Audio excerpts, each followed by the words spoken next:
முன்னாள் முதலமைச்சர் மாண்புமிகு ஐயா டாக்டர் கலைஞர் அவர்களுக்கும் அவர் குடும்பத்தினருக்கும் ஏவிஎம் குடும்பத்திற்கும் தலைமுறையாக உள்ள நட்பு, அந்த நட்பின் எடுத்துக்காட்டே மாண்புமிகு தமிழக முதல்வர் ஐயா மு.க. ஸ்டாலின் இங்கு வருகை தந்தது. அடுத்தபடியாக அவரை அழைக்கிறேன் புகழஞ்சலி செலுத்த. மறைந்த ஏவிஎம் சரவணன் அவர்களுடைய படத்திறப்பு மற்றும் புகழ் வணக்கம் நிகழ்ச்சிகளை கலந்து கொண்டு புகழஞ்சலி செலுத்தி இருக்கக்கூடிய சூப்பர் ஸ்டார் ரஜினிகாந்த் அவர்களே, நாடாளுமன்ற மேலவை உறுப்பினர் கலைஞானி கமல்ஹாசன் அவர்களே, கவி பேரரசு வைரமுத்து அவர்களே, நல்லி குப்புசாமி அவர்களே, இயக்குனர் எஸ்பி முத்துராமன் அவர்களே, பிசி குகநாதன் அவர்களே, ஏவிஎம் குடும்பத்தை சார்ந்திருக்கக்கூடிய திரு பாலசுப்ரமணியம் அவர்களே, திரு எம்.எஸ். குகன் அவர்களே, திருமதி அருணா குகன் அவர்களே, வருகை தந்திருக்கக்கூடிய மாண்புமிகு அமைச்சர் திரு மா சுப்பிரமணியன் அவர்களே, திரைத்துறையை சார்ந்திருக்கக்கூடிய பிரமுகர்களே, பத்திரிகை மற்றும் ஊடகத்துறையை சார்ந்த நண்பர்களே, உங்கள் அனைவருக்கும் என்னுடைய வணக்கம்.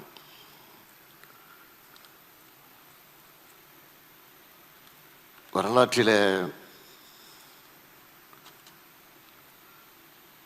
தமிழ் திரையுலகத்தை பற்றி குறிப்பிட வேண்டும் என்று சொன்னால் அதில் நிச்சயமாக ஏவிஎம் நிறுவனத்தை பற்றி குறிப்பிடாமல் இருக்கவே முடியாது. மெய்யப்ப செட்டியார் என்று அன்போடு அழைக்கப்படக்கூடிய, இன்னும் சொல்ல வேண்டும் என்று சொன்னால் அவரை எல்லோரும் அப்பச்சி அப்பச்சி என்றுதான் செல்லமாக மரியாதையோடு தைரியமாக அழைப்பது உண்டு. அவருடைய மறைவுக்கு பிறகு அந்த பொறுப்பை தன்னுடைய தோளிலே சுமந்து கொண்டு திரு சரவணன் அவர்கள் இந்த நிறுவனத்தை எப்படியெல்லாம் கட்டி காத்திருக்கிறார் என்பதை பற்றி அவரோடு நெருங்கி பழகி இருக்கக்கூடிய அண்ணன் முத்துராமனாக இருந்தாலும் சரி, நம்முடைய சூப்பர் ஸ்டாராக இருந்தாலும் சரி, கலைஞானியாக இருந்தாலும் சரி, நம்முடைய கவிஞர் வைரமுத்து அவர்களாக இருந்தாலும் அவர்கள் பேசுகிற போது பல்வேறு செய்திகளை எல்லாம் குறிப்பிட்டு சொல்லியிருக்கிறார்கள். நம்முடைய சரவணன் அவர்கள் மயிலாப்பூரில் இருக்கக்கூடிய பிஎஸ் பள்ளியில் படித்து கொண்டிருந்த போது, அந்த பள்ளியில் பேச்சு போட்டி நடைபெற்ற போது அந்த பேச்சு போட்டியில் அவர் கலந்து கொண்டு முதலில் பரிசும் பெற்றிருக்கிறார். எதற்காக அந்த பரிசை பெற்றார் என்று சொன்னால், முதலில் அவர் கலந்து கொண்டு பேச்சு போட்டியிலே பராசக்தி வசனத்தை பேசித்தான் அந்த பேச்சு போட்டியிலே வெற்றி பெற்று அந்த பரிசையும் பெற்றிருக்கிறார். 1967ஆம் ஆண்டு அறிஞர் அண்ணா அவர்கள் முதலமைச்சராக பொறுப்பேற்றிருந்த போது, அப்பொழுது சென்னையில் அரசின் சார்பில் 2வது உலக தமிழ் மாநாடு நடைபெற்றது. அந்த உலக தமிழ் மாநாடு நடைபெற்று கொண்டிருக்கிற போது திரு மெய்யப்ப செட்டியார் அவர்கள் ஏவிஎம் ஸ்டுடியோவில் ஒரு விருந்துக்கு ஏற்பாடு செய்திருந்தார். அந்த விருந்துக்கு தலைவர் கலைஞர் அவர்கள், பேரறிஞர் அண்ணா அவர்கள், பல்வேறு அமைச்சர் மக்கள் எல்லாம் அந்த நிகழ்ச்சிக்கு அழைக்கப்பட்டிருந்தார்கள். அப்பொழுது ஏவிஎம் ஸ்டுடியோவில் காத்திருந்த கிருஷ்ணன் பஞ்ச் அவர்கள் நம்முடைய சரவணன் அவர்களை தலைவர் கலைஞரிடத்தில் அப்பொழுதுதான் அறிமுகப்படுத்தி வைத்திருக்கிறார். அதற்கு பிறகு பல்வேறு நிகழ்ச்சிகள் நடைபெற்றிருக்கிறது. 1972 ஹலோ மெட்ராஸ் என்கிற மாத இதழை அவர் பொறுப்பேற்று நடத்திய நேரத்தில் அந்த முதல் இதழை தலைவர் கலைஞர் அவர்கள் தான் தொடங்கி வைத்திருக்கிறார்கள். இன்னும் சொல்ல வேண்டும் என்று சொன்னால் 1975ஆம் ஆண்டு ஏவிஎம் ஸ்டுடியோவில் தொழிலாளர்கள் ஸ்ட்ரைக் நடந்திருக்கிறது, வேலை நிறுத்தம் நடந்திருக்கிறது. அந்த வேலை நிறுத்தம் நடைபெற்ற போது தலைவர் கலைஞர் அவர்கள் தான் அதில் முழுமையாக ஈடுபட்டு பேச்சுவார்த்தை நடத்தி ஒரு சுமூகமான முடிவை ஏற்படுத்தி தந்திருக்கிறார்கள். அதேபோல் ஏவிஎம்னுடைய பொன்விழா நடைபெற்ற போது தலைவர் கலைஞர் அவர்கள் அந்த விழாவிலே பங்கேற்றது உரையாற்றியது மட்டுமல்ல, 190 கேடயங்கள் மேடையில் நின்று கொண்டே அங்கே இருக்கக்கூடியவர்களுக்கு அந்த கேடயங்கள் எல்லாம் கலைஞர் அவர்களே தன்னுடைய கரங்களால் வழங்கியிருக்கிறார்கள். ஏவிஎம் செட்டியாருடைய 100ஆண்டு விழா தொடக்கத்தில் இன்றைக்கு நீங்கள் பார்க்கலாம், ஃபிலிம் சேம்பரில் அவருடைய திருவுருவச் சிலை இருக்கிறது. அந்த திருவுருவச் சிலையும் தலைவர் கலைஞர் அவர்கள் தான் திறந்து வைத்திருக்கிறார்கள். எதற்காக இதையெல்லாம் நான் சொல்லுகிறேன் என்று சொன்னால், கலைஞருடைய குடும்பத்திற்கும் கலைஞருக்கும் ஏவிஎம்முக்கும் எந்த அளவுக்கு நெருக்கம் இருந்திருக்கிறது, தொடர்பு இருந்திருக்கிறது என்பதற்கு இதெல்லாம் உதாரணங்களாக இருக்கிறது என்பது அதற்காகத்தான் இதையெல்லாம் குறிப்பிட்டதை தவிர வேற அல்ல. நான் சென்னை மாநகரத்துடைய மேயராக இருந்தபோது கடற்கரை பகுதியிலே நடைபயிற்சிக்கு செல்வது உண்டு. அப்பொழுது நம்முடைய சரவணன் அவர்களும் அவருடைய நண்பர்களோடு அங்கே நடைபயிற்சிக்கு வருவார்கள். நான் அடிக்கடி அவரை சந்தித்து பேசுவது உண்டு. சென்னையெல்லாம் எப்படி இருக்கிறது, எப்படி அதை டெவலப் பண்ணணும் அப்படின்லாம் எனக்கு அறிவுரைகள்லாம் சொல்லியிருக்கிறார்.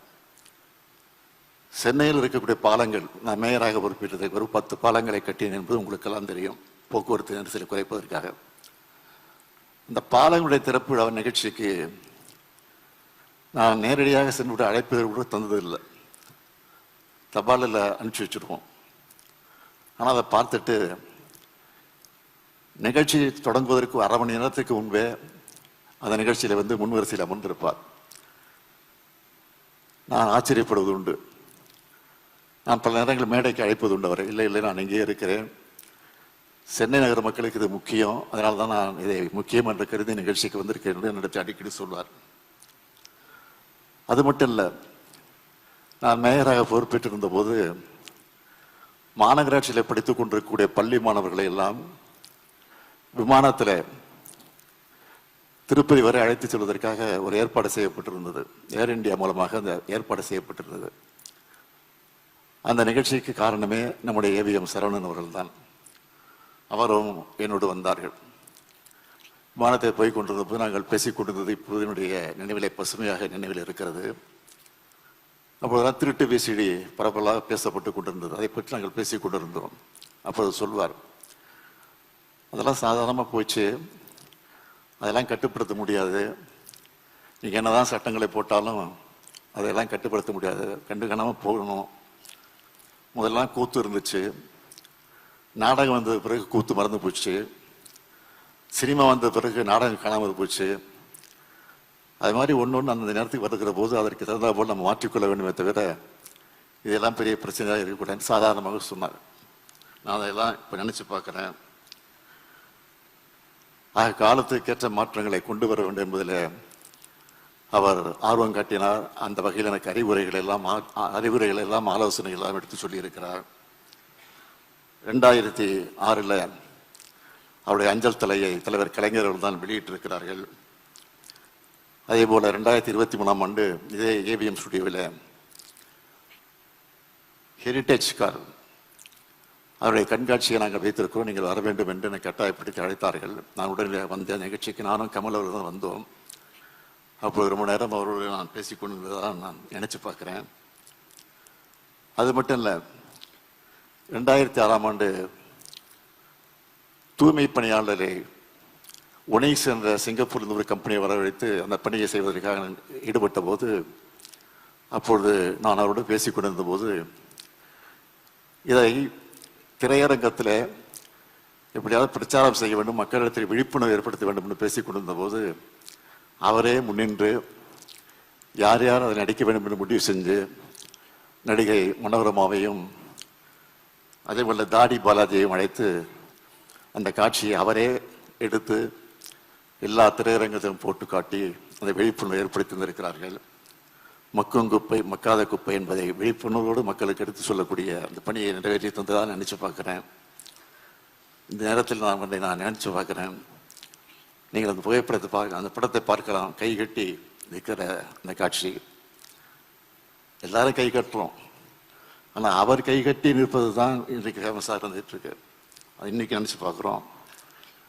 பயத்தின் காரணமாக இல்லை, அன்பின் காரணமாக, பாசத்தின் காரணமாக அந்த கை கட்டி பார்ப்பது. இன்னும் சொல்ல வேண்டும் என்று சொன்னால், அவர் கை கட்டுவார்னு சொன்னால் நம்ம எல்லாம் அவர் பாசத்தோடு நம்மை கட்டி போட்டு வைத்திருக்கிறதற்குத்தான் அவர் கை கட்டி இருக்கிறார் என்பது காட்டி கொண்டிருக்கிறார். ஆகவே அவருடைய புகழ் வாழ்க வாழ்க வாழ்க என்று சொல்லி முடிக்கிறேன். வணக்கம்.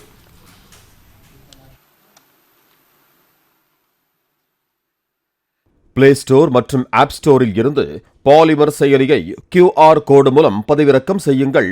செய்திகளை உடனுக்குடன் பெறுங்கள்.